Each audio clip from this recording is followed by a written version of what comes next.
Vin here from Bangalore. So today I have come up with an interesting topic called as pneumonia. So today in this session, in this video, I'm going to explain the definition of pneumonia and what are the signs and symptoms and what are the risk factors and complications and what are the coding guidelines which is related to pneumonia and how this diagnosis is classified into medical decision making. Hope this video is useful to all of you. So please don't skip in between. Please see the video till the end. Let's discuss the definition of pneumonia. So as you all know that the pneumonia is nothing but infection and inflammation to the lungs. It's one of the most life-threatening complication and it can be resolved as well. So how pneumonia will affect to the patient lungs? Because of bacteria, because of virus, because of some other infectious organism. Not only organisms, if patient stay in hospital for longer duration for other reasons, because of hospital acquired situation, patient can also affect with pneumonia, or else patient admit to hospital for some other reason.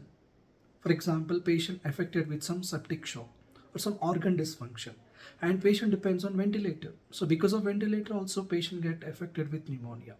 So there are multiple factors to impact the patient lungs.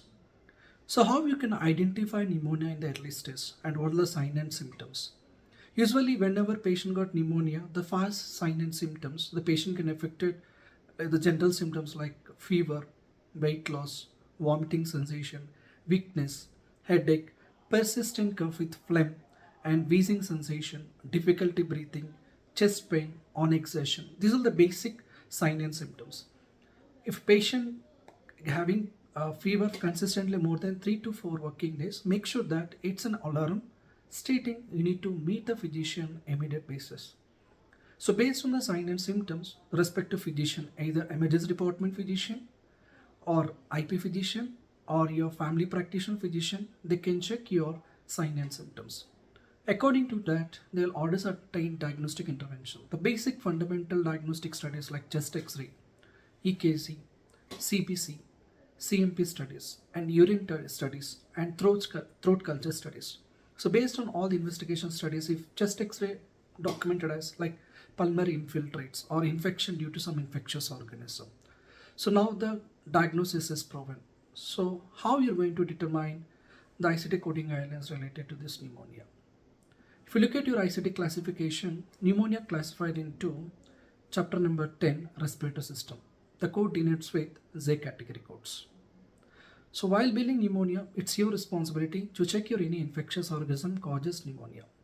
As said before, like some bacteria like MRSA bacteria, Pseudomonas bacteria, with Staphylococcus aureus. There are multiple bacteria, even virus COVID also, and influenza also can causes influenza.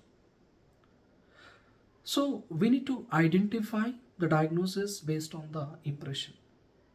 Coming to treatment options. If conditions like normal cough or normal wheezing, patient can able to do his daily regular activities. So patient can control this pneumonia with the help of some broad spectrum of antibiotics, some certain steroid medications and non-steroid anti-inflammatory drugs. If conditions worsening, so patient need to be admitted into the hospital. So that can be complicated. If a patient encounter with any sign and symptom related to pneumonia, so based on the sign and symptoms, the pneumonia classified into two presenting problems.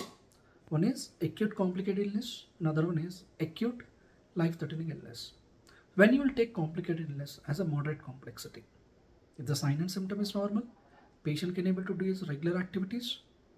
It does not depends on any ventilator. He came by home without any dependency. He is responding towards physical examination and he gave his proper history. And the sign and symptoms are mild to moderate stage. And physician decided to give some oral antibiotics where it doesn't require any IV interventions. Of course, we can take the presenting problem as acute illness with systemic symptoms.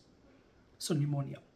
When you will take as high complexity, if the sign and symptoms are severely worsening, like patient having some risk factors like COPD or asthma, or patient having some smoking issue, so these factors can increase the patient situation to life risk. So whenever patient arrive with the hospital, any one of these severe exacerbation conditions, patient may require ventilator or else need to admit in the hospital. So patient need to be monitored with respect to team continuously. So we need to order intravenous antibiotics like cephalotoxin, ciprofloxacin, amoxicillin, erythromycin. There are some broad spectrum of antibiotics are available to treat pneumonia. And we need to order some certain steroid medications as well. If patient respond to these medications, of course, well and good, which means it's indicating that patient is responding.